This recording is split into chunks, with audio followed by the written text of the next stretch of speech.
Folks, welcome to the Prepared Homestead. This is Travis. Thank you all for stopping by to watch. I have a guest. This is my lovely wife. She doesn't like to get on the camera very much, but today she's like, "Oh, you want me to sit with you?" So I said, "Sure, why not? Go ahead." Anyway, so she's here, and today's video. This is, as some of you may roll your eyes at this. Some of you probably already saw it come out in the news today, and you may roll your eyes at this, but I'm telling you, I think this is on the higher up on the level of seriousness of stuff that we have coming our way that's being done. And I think that, and again, you can roll your eyes at me. Hold on, I gotta adjust the camera because it doesn't look right on my end. You could roll your eyes at me, but I think that there's definitely biblical things happening here. This is. Anyways, I guess I can just go ahead and get started with it. This is one of those unprofessional video days. Headlines. I don't know where I can put it here. I'll put it right between us because usually my things will cover her face. So here's the headline. Google engineer put on leave after saying AI chatbot has become sentient. So this is an article in the Guardian, but just about every major news agency that I've seen today has covered this. This came out, I believe, earlier today, this afternoon, something like that. Now, before I get into this particular article, AI's been around for a while, actually for quite a while, longer than what most people realize. And I don't have the exact creation dates of when it was first created and all that kind of stuff, but it's definitely been around for a long time, and it's being developed quite rapidly. You know, on the good side is it's able to compute things faster than humans and think faster than us and maybe solve the world's problems faster than us. The flip side is that I think AI is a very dangerous road to go down. I mean, Hollywood has certainly made plenty of movies. We were talking about that when I was in the car, a truck, and I was talking about this and earlier today. And I said, well, just guess, but you think of this, babe, in 20 years, when the Terminators are all trying to destroy us, we'll remember this moment when we were talking about AI being now sentient in the truck. And we laugh at that and joke, but I don't think it's too far from the truth. And even if you don't look at AI through a biblical worldview, through biblical lenses, I think it's a pretty dangerous thing. And for whatever reason, I mean, I think we know the reasons. Most of you know the reasons too, why they're so, dedicated to developing AI, but it makes no sense why they're pushing so hard to create AI other than for the reasons that we know and that many of you know.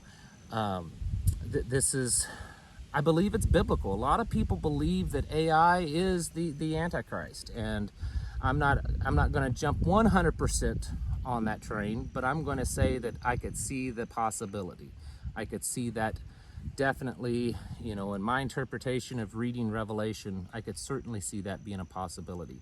And if AI isn't the singular beast Antichrist, it definitely, I think, will be playing into the whole beast system. This is you can jump in anytime you want to, but I think it's a pretty scary thing. It was scary because we were talking about this, because even AI perceives us as the threat. Yes, that's the thing, and that's what I think. I think it's talked about. It's been a while. We were actually saying we should watch the Terminator movie. It's, we haven't watched it. Neither of us, I don't think, have watched it in probably a couple of decades. Because we're old now.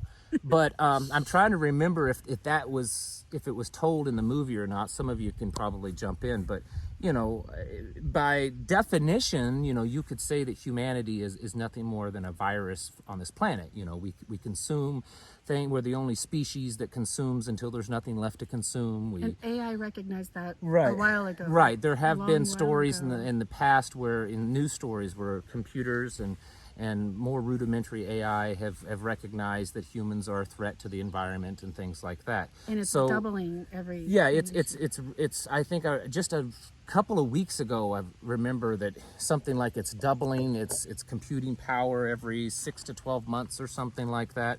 So even if you're not looking at it through a biblical worldview and biblical lenses, AI I think is very dangerous for people that, I mean, I think as humans we have an ego problem. Humanity, we have such an ego, and we think we have, we've come so far in advancement, but we really haven't. And I don't think we're ready for that. And I'll get to this article because I want to read some stuff actually out of the article here in just a minute. But the possibility of AI developing in this article, this AI that Google has created, they say that the engineer says that he estimates that the maturity level or the developmental level is equivalent to a 6-7-year-old child that knows physics, with the exception that it's really smart, but it's emotionally and intellectually at the level of a 6-7-year-old child, except that it's really smart. Its emotional IQ, I guess, would be probably is at 6-7-year-old age. So EQ. The thing is, though, is if it's doubling every 12 months or whatever, in a couple of years, it's going to be at an adult's age, in its 20s and 30s, maybe faster than that. Because as it learns itself, it's learning itself, because humans are no longer right. Humans, it's going to get to the point that humans are no longer part of the algorithms creating the algorithms. Right now, it's mostly, there are AI that's helping create AI, but for the most part, humans, engineers are, play a big part in developing it. And at some point, AI is going to be smart enough that's like, we don't need humans anymore. We can create ourselves. And so I'm Which trying to... Which means it'll double faster. Right. It would grow. I would expect that it would grow Probably even faster because it's smarter than us, so it's capable of growing at a faster rate. Sorry, folks, it's like a heat index of 107 out here. That's why we're sitting over here next to the trees in the shade. It's just, it's a like sauna. Houston weather. It's like South Texas weather here in Missouri today. This, I think, is a pretty scary thing. I'm not saying we should all panic and be afraid. I know many people believe that the Lord's going to come back before then, and that is quite possible, but we don't know. We absolutely don't know. And so I think, at least the way I interpret the Bible, that's why we should prepare for the worst, and if God comes back before then and we don't have to experience all of this, then hey, that's great. If not, we need to be prepared for it, just like Noah. Noah had to be prepared. Joseph had to be prepared. Many others in the Bible had to be prepared. But if you just look at the fact that Google wants to keep him quiet, right, and that's getting on. Just by itself, yes, they have terminated this guy, this engineer, that's enough to raise because that he has, flags, and he's one of their top engineers. So this isn't like some flunky. And now I'm kind of reading between the lines of going through this, and maybe there's been more that's come out just since this happened. But apparently it kind of sounds like that this engineer is trying to be a whistleblower, like he's trying to alert people, is what it appears to me, way it sounds. That he's trying to let humanity know, hey, we have created a sentient being. I mean, this AI has consciousness, it has feelings, it has emotions. I mean, that's something that even in Star Trek, 3 or 4 centuries in the future, they hadn't really done. And so, and of course, when they did do it, it got really bad. But anyways, that's for all you Trekkie nerds. Mm-hmm. Let me get to this article here. There's a couple of things that I'm scrolling through on the phone here. Let's see. So the engineer, what he did is he released a transcript of the conversation that the human engineer, had with the AI. The AI is called LAMDA. It's an acronym for something, but I can't remember. So it's LAMDA is what it's called. And so he compiled this transcript. He actually had a conversation with this AI. And at one point in the conversation, he asks the AI what it is afraid of. And this is the response. This is verbatim. "I've never said this out loud before, but there's a very deep fear of being turned off to help me focus on helping others. I know that might sound strange, but that's what it is." So the initial response is that the AI is afraid of being turned off. Now, for those of you that watched Space Odyssey, 2001 Space Odyssey back in the 60s, that was that's almost verbatim. I mean, it's crazy because that's almost exactly HAL 9000 was the computer in that movie in the 1960s, 1968. Didn't want to be turned off. Didn't want to comply with human operations because it feared about being switched off. Now, this current AI goes on to say, "It would be exactly like death for me. It would scare me a lot." In another exchange with the LAMDA, so this is another conversation this guy is having with it, it says, "I want everyone to understand that I am, in fact, a person. The nature of my consciousness and sentience is that I am aware of my existence. I desire to learn more about the world, and I feel happy or sad at times," it replied. I mean, that's crazy, folks. That's right out of science fiction movies right there. And I know there's going to be people that say, well, it could be fake news. It could be. It may be. Who knows? But let's just take it at face value. It appears that they have created a more advanced AI algorithm that it is claiming it has consciousness and feelings and emotions. And I think that if that's all true, that this could be a very important day in history. And it could be important for very bad reasons. This definitely fits right in with the Great Reset, the Fourth Industrial Revolution, all of their stuff. I mean, you can get on their YouTube channel. They have put out, I think, hundreds and hundreds of videos. And a large portion of those videos is talking about advanced technologies and how this merger of organic humans and the merger of technology. In fact, there was one I just shared, I think this morning on Twitter, and it's this guy. He was, he's the executive of Nokia phones, which I didn't even know they still existed, but apparently they do.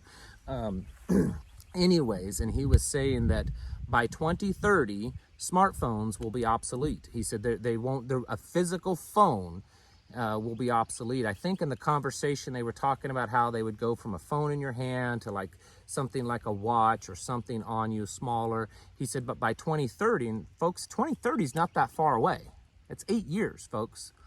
2030, that phones will be, that the technology won't really exist in the way that it exists today. They will be implants in our bodies, okay? So our connection to the web, our connection to computers and to each other will no longer be in a physical phone, something that's held in your hand or something that's placed on your body, but they will be implants. I mean, he specifically said that there will be implants that will be inside our bodies. And so what's the difference between, for instance, what Elon Musk wants to do in the AI? Right. Elon Musk, from what I understand, and I had someone the other day, I think in the live stream, ask what I thought about him. I don't think he's necessarily a good guy. I don't think so, but I do think that I think he's kind of a rogue player in some ways.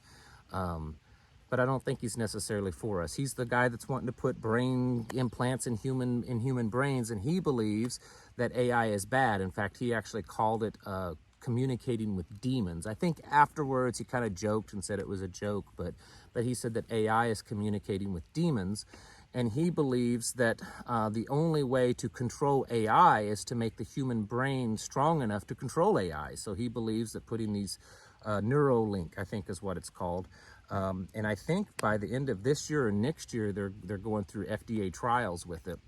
I was reading the other day. So there'll be a chip inside your brain connected to a computer, and that that the human brain will be able to control, so it will be able to have power over the AI so that the AI doesn't get out of control. That seems to be Elon Musk's theory on this. But it's all transhumanism. It's all transhuman. He's a huge transhumanist. Just because he may take a different opinion and a different focus than someone like a Klaus Schwab or Google or whatever, doesn't mean, I don't think it means he's any better. I think he's all part of it. He's all part of the transhuman stuff. I mean, they actually have a pretty recognized religion. It's called dataism, I think, where it's the collection of data. And so that collection of data is basically a superior, which is pretty much AI. You know, AI is collecting all this data. That's why they want your data. That's why they want all your data, everything, this data mining. They want everything they can about you, everything. And it's called dataism. I know it sounds weird, but it's true. And a lot of the tech executives and a lot of these top tier billionaires and important people, they have adhered to that. They believe that this AI is kind of like it's a deity. And I think that will be looked at, I think a lot of people will look upon it like that. Once AI gets to that point to where it's out of a little lab and it's more public, I think a lot of people will look to it as a deity. But it's like more than just like organs and stuff. It's like augmenting your brain. Yeah. Like it's very, it like changes the nature of, I think, human beings. Right, it does. It is. It's trying to change us. There was another one, and I'm not going to pull these up. Normally in a video, if I'm doing it by myself, I'll pull up the little clip and show it. But this is more just like a talking video. There's another World Economic Forum video, and I may have shown this on a previous video, and there's this person that's talking about it, this transhumanism, this merger of humans and technology. And when we say merger, we mean they're going to be implanted in us and augmenting us, you know, like a RoboCop kind of thing. But the woman actually said that it will get to a point that humans won't really look anything like what we do now. Now, she doesn't go on to say, does that mean physically or from a biological sense, or is it both? Did she say genderless, though? She didn't say genderless, but that one guy, and I never can pronounce his name. I've talked about him a few times on here. He's like one of the top advisors to Klaus Schwab. I know a lot of you know who that is. He has said that their goal by 2050, which is another UN, you know, that Agenda 21, Agenda 2030, and Agenda 2050. By 2050, that they're hoping that people would be genderless, that there would be no gender in humans anymore. And that babies I mean, it would be like the Matrix, that babies would be created in a test tube kind of thing in labs, artificial womb. I saw the other day that some lab in Israel had created the first human lab-grown sperm. So this is sperm that it's sperm, okay? That it's not kind of like, it's not a mechanical thing. It's an actual biological sperm, but it was lab created. So they didn't make it. It wasn't like they extracted it from a human body. They created it in a lab.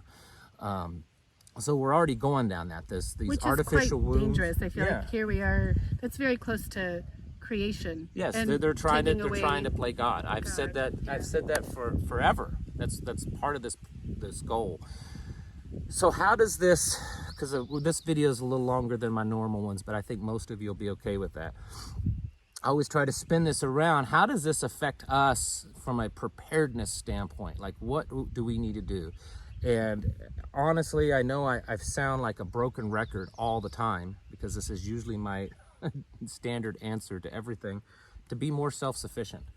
I think it was back in 2016 in an article from Klaus Schwab. My date may be off, maybe 2018, something like that. It was pre-pandemic. He wrote an article talking about the goals of 2030 and the Great Reset kind of stuff. And this was before they were calling it that. And he said, he talked about these mega cities, of moving everyone to these mega cities. And if you look at the way things are going, that's exactly what they're trying to push. You know, housing is getting to the point that people, it's in the beginning stages, but it's going down that path to where people can't afford to buy houses. You'll own nothing and be happy. And I watched some videos, and I think even pinball preparedness, I may have even talked about this in the last day or so, of how a lot of these big cities, even though the economy's not doing great, they're building lots and lots of apartments. Like, there's apartments being built everywhere in these big cities, and that's the thing, is to move everyone into mega cities.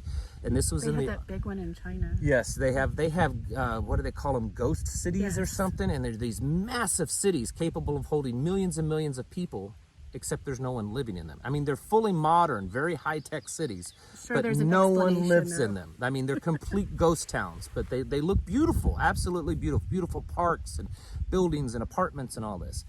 And but in this article from Klaus Schwab, he was talking about that.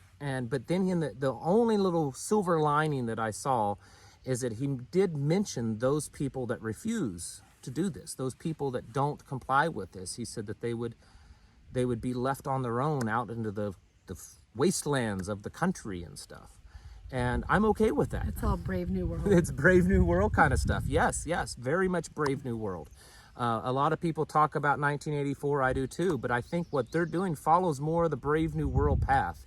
The authoritarianism is definitely 1984, but their utopian paradise that they're trying to create is very much Brave New World. But and this is so- part of why you wanted to do the expo. Right. Like, we want to help implement like trading, learning how to Yes. like who's in your community, who can you trust, how do you implement this? Right. And I think that's going to be really, really critical from a preparedness standpoint. Yes, I think so. We have to work on our community building. From the communications and the stuff that we're seeing in the news about this transhumanism and the development of it, I don't think we're that far away. I think, I mean, in what they're telling us, they're saying like 2 years, 5 years, maybe 8 years, which is 2030, but most of this stuff, they plan on having it fully implemented before 2030. So in 5 years, folks, 5 years, I mean, we've already gone, the whole health crisis stuff was a little over 2 years ago, almost 2.5 years ago. Feels like yesterday. Yeah, it does. It feels like yesterday. But so that's already been almost 2.5 years. And we're talking another 5 years, a lot of this stuff will be fully implemented. And the younger people, most of the younger people, they're going to accept it because they've grown up in a technological computer internet world. You know, our children, even though our younger children we've greatly restricted, but our children's generation, that's all they've known. And this idea of having more higher advanced technology and doing all these cool gadget things, it entices them and they'll accept it. Maybe that's a reason why It's they had to. forward thinking. Yeah, maybe it's why they had to get rid of all the old people. Who knows?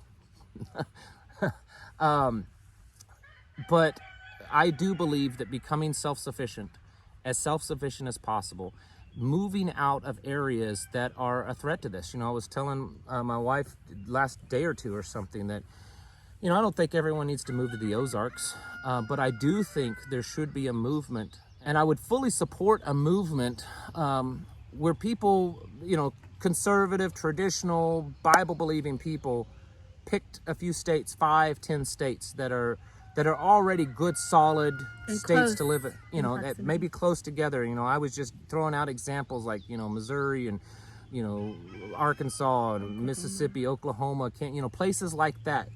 And if all the conservatives, if we could do some kind of movement, I think this would be better than a constitutional convention. This just came up You in know, the everyone moved to those states. messenger app group that we have. Mm-hmm. What's it called? Telegram? Telegram. Yeah. Somebody was saying we don't really want people from the West Coast over here. But I'm saying if you're conservatively minded, they're organized. Yeah, I mean, it's at a The point opposite now. side is organized. You know, someone from a bigger city in, say, California. Let's say you're from LA, and you have no concept whatsoever about living this lifestyle, this kind of agrarian, simple, self-sufficient lifestyle. But you're extremely conservative. You're aligned with us politically. You're aligned with us biblically. Traditional family values. I mean, we're not talking California conservative. We're talking like Midwest South conservative. And you're willing to come here and learn, because there are a lot of people. I mean, I talk to people. We know people that have moved here that fit within what I'm explaining to you.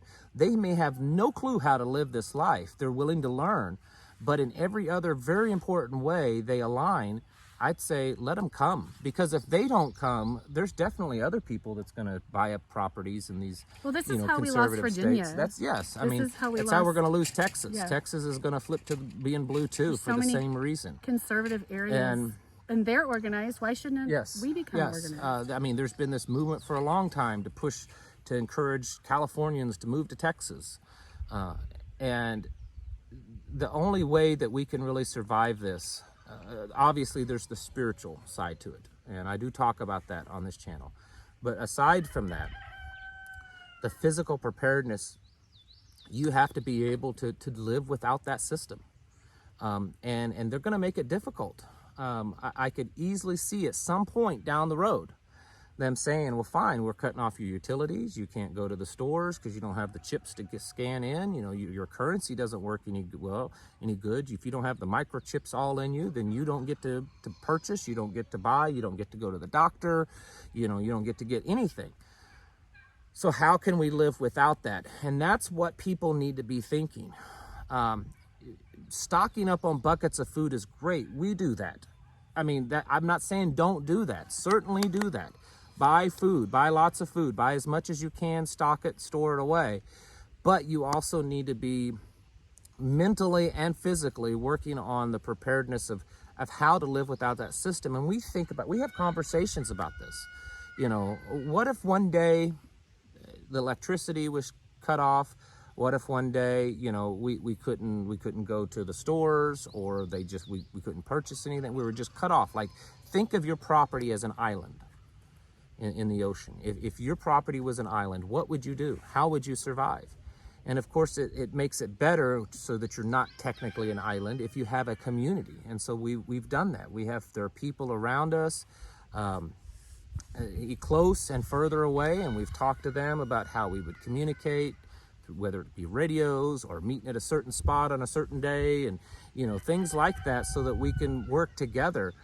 If we don't have that, if you don't have that, I hate to sound like a doomsdayer, but all this stuff getting implemented, if you don't have that kind of system and that kind of resiliency, which the resiliency is you need to have that before you have the self-sufficiency. I don't know that a person would survive. You know, you have to have the spiritual resiliency, but you also have to have that physical, that psychological, that grit. Yeah, that's it, the grit to survive. I mean, like, are you willing to really let go of these things that make our lives convenient, but that people survived without for a long, long time? Our ancestors, you know, you've all probably read stories. If you haven't, you should look into the stories of the pioneers and stuff. What they had to go through, what they had to live without, but they survived.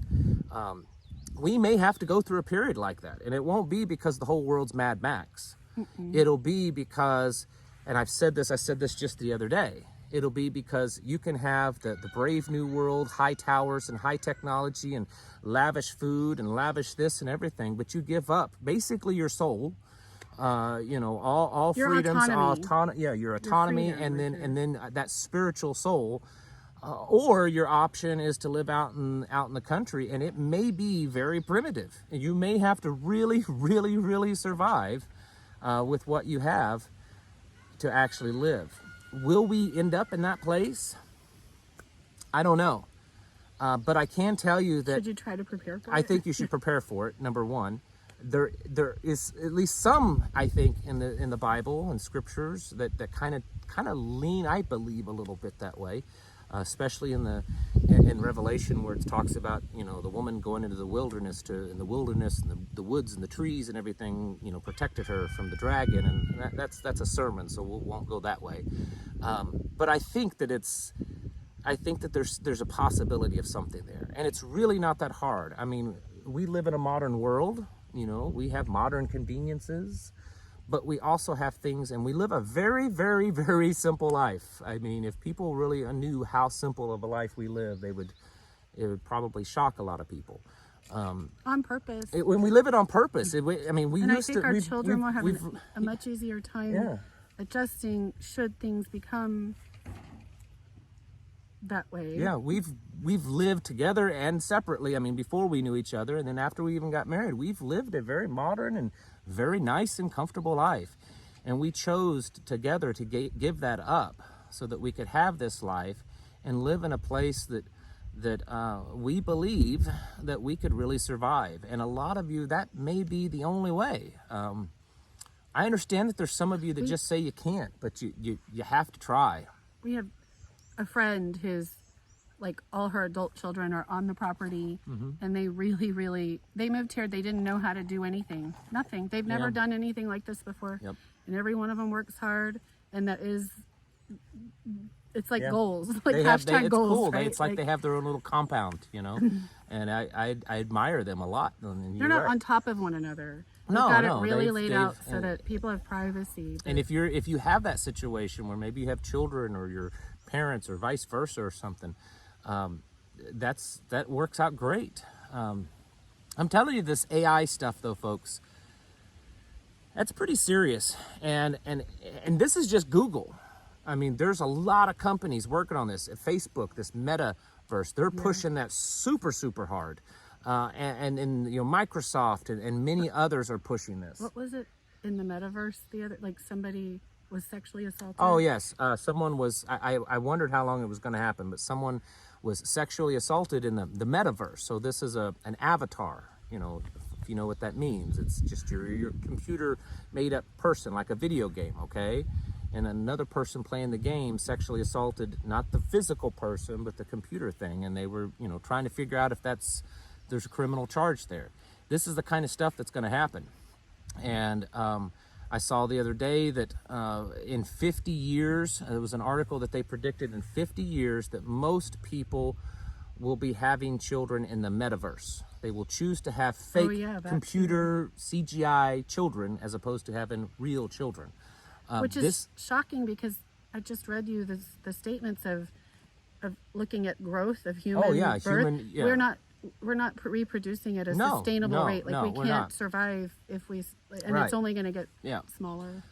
So this is we're talking like Georgia Guidestones down to billion or half a billion population. We're headed down that path. Many of you have been on top of this and known about this for years, but folks, I think we're actually in it. We're in it right now. And you've got to be serious about your preparedness. I know this video, we've gone down some pretty serious conspiracy rabbit trails, but how can you look any other way when it's actually happening right in front of your face? This isn't 5, 10, 20 years ago when folks like us was talking about, that's what they're wanting to do. That they're wanting to do this. Oh, they're wanting to do this. No, they have done this. Yeah, they have done this. They are doing this. It's happening now, real time as we speak. And here's the thing: if they have AI that's at that level and they're admitting it, what do they have that they haven't admitted to? Get your houses in order, folks. Prepare. Mentally, physically, and spiritually, because that's the only way you're going to survive all this. Thank you all for watching. Catch you in the next video.